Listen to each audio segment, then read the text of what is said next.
21 তারিখ সোমবার রাত 11টা বাজে পরিষ্কার রাস্তার বিশিষ্ট ব্যবসায়ী ইউসুফ হোসেন বাড়ি যাওয়ার পথে সন্ত্রাসীরা টাকা ছিনিয়ে নেওয়ার জন্য অতিরিক্তভাবে হামলা করে তাকে প্রাণনাশের চেষ্টা করে। লক্ষ টাকার মতো একটা নগদ অ্যামাউন্ট তার থেকে হাতিয়ে নিয়ে যায় এবং যারা তার উপর হামলা করেছে তারা মদ, জুয়া, ক্যাসিনো, মাদকাসক্ত আজকে ইউসুফ হোসেনের উপর আক্রমণ করেছে, ভবিষ্যতে আরও অনেকের উপর আক্রমণ করতে পারে। আমরা এলাকাবাসী এটা তীব্র প্রতিবাদ ও নিন্দা জানাই। রাত 11:30টার সময় ইউসুফ বিকাশ এজেন্ট সে বাড়ি যাওয়ার পথে তাকে দুর্বৃত্তরা হামলা করে, তার মাথায় প্রচণ্ড আঘাত করে, তাকে হত্যার চেষ্টা করে। সেই লোকজন এখান থেকে যায় তাকে উদ্ধার করে মাইজদি হসপিটালে পাঠালে ওখান থেকে তাকে ঢাকা নেওয়া হয়। যদি ঢাকা না নেওয়া হতো তাহলে ইউসুফের মতন লোক এখানে শেষ হয়ে যেত। আমরা চাই না আর ইউসুফের মতন লোককে এভাবে সামনে আর কোনো ভাই যেন এভাবে হুমকি যেন না হয়।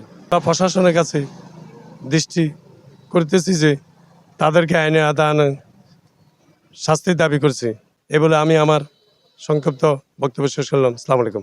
বিশিষ্ট ব্যবসায়ী আমার ছোট ভাই ইউসুফ 21 তারিখ সোমবার রাত 11টার সময় দোকান বন্ধ করে বাড়ি যাওয়ার সময় আমার ভাই ইউসুফের উপর হামলাকারী নাম হচ্ছে আলমগীর, সোহেল, বিক্রম, ফয়সাল এবং তাদের সাঙ্গপাঙ্গ আরও ছিল এবং সকলকে সজ্জপুর থানার প্রশাসনের দৃষ্টি আকর্ষণ করে দ্রুত গ্রেপ্তার করে এবং আইনের আওতায় এনে দ্রুত সর্বোচ্চ শাস্তি দাবি জানাই। এবং আমি যারা অপরাধের সাথে জড়িত আছে তাদেরকে সবাইকে বের করে এবং তাদের ফাঁসি দাবি করছি।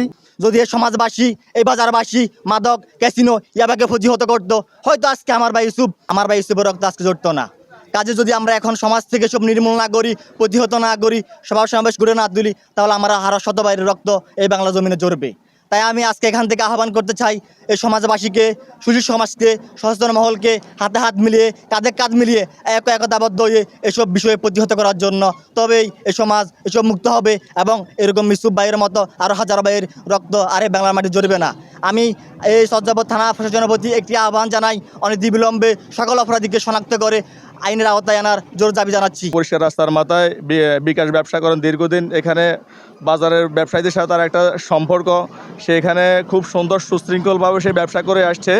তো গত সোমবার সে রাত্রে দোকান বন্ধ করে তার ক্যাশ, যার যেটা ক্যাশ কেবিল ছিল, টাকা পয়সা নিয়ে সে বাড়িতে যাওয়ার সময় এলাকার কিছু ক্যাসিনো, জুয়ার সাথে সম্পৃক্ত কিছু বখাটে পোলাপান আছে, তার উপর এক মর্মান্তিক হামলা তার উপরে চালায়।